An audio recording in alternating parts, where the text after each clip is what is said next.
Shalom Bapak Ibu Saudara-saudari yang dikasihi Tuhan. Sebelum kita merenungkan firman Tuhan, mari terlebih dahulu kita berdoa.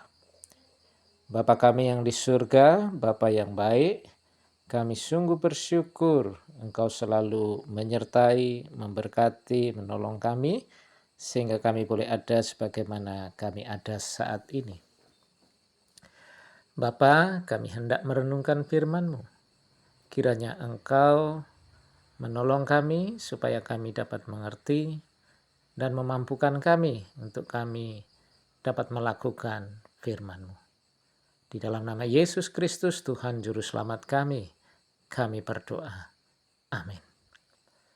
Bapak Ibu Saudara yang dikasihi Tuhan, renungan kali ini saya ambil dari kitab Mazmur pasal 34 ayat yang ke-9. Kecaplah dan lihatlah betapa baiknya Tuhan itu. Berbahagialah orang yang berlindung padanya. Bapak Ibu Saudara yang dikasihi Tuhan, dalam kehidupan ini kita sering mendengar tentang kebaikan Tuhan.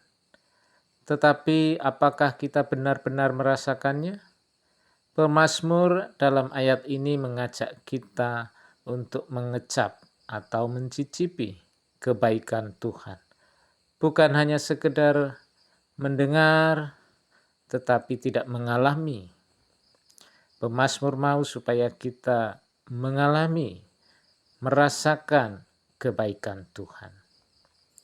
Bapak Ibu Saudara yang kasih Tuhan, mengalami Tuhan secara pribadi, ketika kita mencicipi makanan, kita tidak hanya melihatnya dari jauh atau mendengar pendapat orang lain.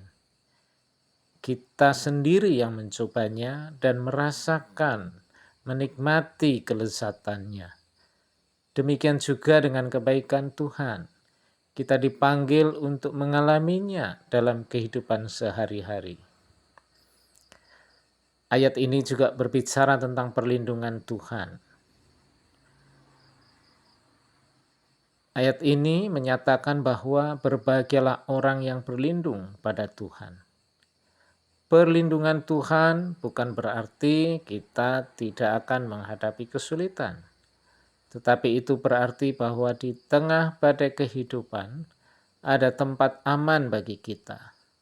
Ketika kita berlindung dalam Tuhan, hati kita akan menemukan damai dan sukacita sejati. Bapak Ibu Saudara yang dikasihi Tuhan, ketika kita telah mengalami sendiri kebaikan Tuhan, kita akan terdorong untuk membagikannya kepada orang lain. Orang-orang di sekitar kita perlu melihat kesaksian nyata tentang bagaimana Tuhan telah bekerja dalam hidup kita. Bapak Ibu Saudara yang kasih Tuhan, sudahkah kita benar-benar mencicipi, mengecap kebaikan Tuhan? Ataukah kita masih ragu dan hanya mendengar kata orang? Tuhan mengundang kita untuk datang lebih dekat, mengecap atau mencicipi, melihat kebaikan Tuhan. Dan biarlah kita menemukan kebahagiaan sejati dalam perlindungan Tuhan. Mari sekali lagi Bapak Ibu Saudara, biarlah kita mendekat kepada Tuhan, menikmati kebaikan Tuhan. Bukan hanya mendengar kata orang, tetapi diri kita sendirilah yang menikmati kebaikan Tuhan. Mari kita berdoa. Tuhan baik, terima kasih karena Engkau selalu setia penuh kasih. Ajarlah aku untuk semakin mengenal dan alami kebaikan-Mu setiap hari. Tolong aku tetap berlindung dalam Engkau dan menjadi saksi atas kasih-Mu pada orang lain. Amin. Terima kasih Bapak Ibu Saudara, sudah kita akan bertemu dalam renungan yang lain. Tuhan memberkati. Amin.